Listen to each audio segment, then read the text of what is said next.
Right. I've got two time-lapse tools that I want to share today. They're almost identical. They're both from Google.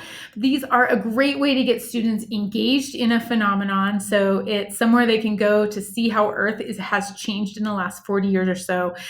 They can make observations. They can start asking questions. They can start coming up with some initial ideas.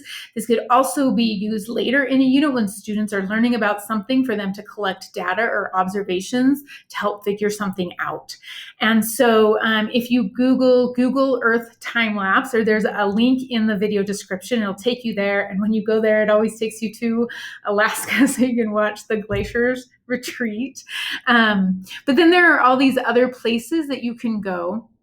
And so I wanted to look just at a couple of examples. So this one is in Las Vegas. So if you were looking at the 8th grade standards on human impacts on natural resources, per capita consumption, or if you were in high school, almost all of our subjects in high school have some standards where you're engineering solutions to problems, whether it's an energy problem. So if you were looking at maybe, is hydroelectric energy a good solution? This might be a place for your students to start investigating that, or start asking some questions, or looking at the patterns we see in population growth and the amount of water available.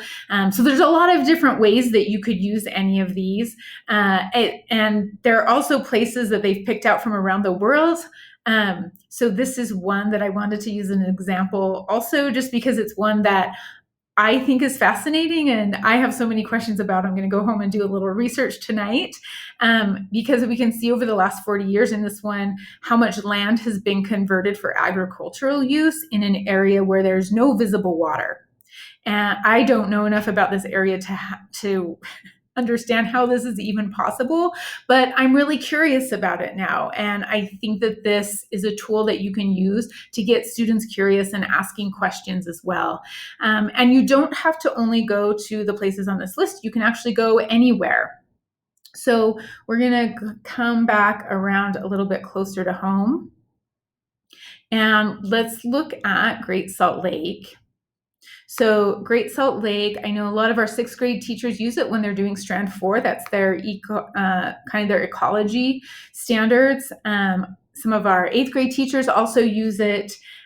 So we could use this for any of those. You could also focus in chemistry teachers on the evaporation ponds. So there's a lot of questions that students might have, or a lot of ways you might use this as you're helping students understand solubility, or we're thinking about functions of different molecules, like why are we even evaporating these things out? What properties do they have, and what molecular structures do they have that give them those properties that make them valuable? So this is just one example of a phenomenon here that could be used by different grade levels, different subjects, but anywhere you go on Earth, it'll put together this time lapse of the last 40 years or so students can kind of see how the Earth has changed. So, close to home, we have a lot of cool things. We've got Great Salt Lake. Just to the south, we have the copper mine. Right, so we could zoom in. My computer's a little bit laggy because I'm at the district office.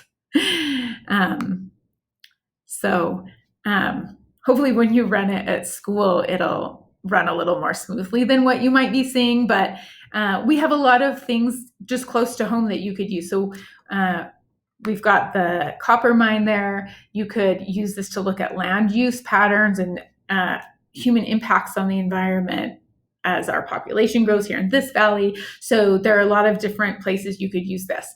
So you can also run a time lapse in Google Earth. So we'll go ahead and look at that.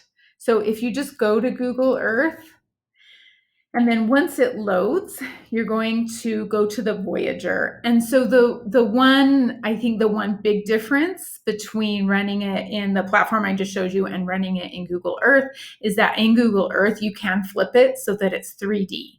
So if you're doing something where students are maybe looking at erosion or if you were looking at sea level rise or something like that, you might want them to be able to use the 3D feature. And so if that is something that would be important for them as they're making observations, then you can run it in Google Earth. So once you're in Google Earth, you just go to Voyager. So you can go to it here, or you can come up to the menu and go to it. So you're looking for that steering wheel. And then once you're in Voyager, you just go to this time lapse. And then they do have some time lapses already set up. So just like in the other one where they had some places that you can automatically go in, when you open up the time lapse, they have some places that they'll automatically take you to. And then they have some that you could go to here too. And so you can see this one actually is, they've put it in 3D for us already. So you can switch between 2D and 3D. Sometimes Google Earth is just a little more engaging for students because it does let them, flip around to 3D. But it's the same thing. It'll run through a time lapse over the same time period. And you can also go to anywhere on the planet. So if you wanted to do Great Salt Lake, but you wanted to let them play around with the 3D pieces, you could run it in Google Earth. So if you poke around with this and you find any great places that you end up using in your classroom, I would love to hear about it and share those with other teachers as well.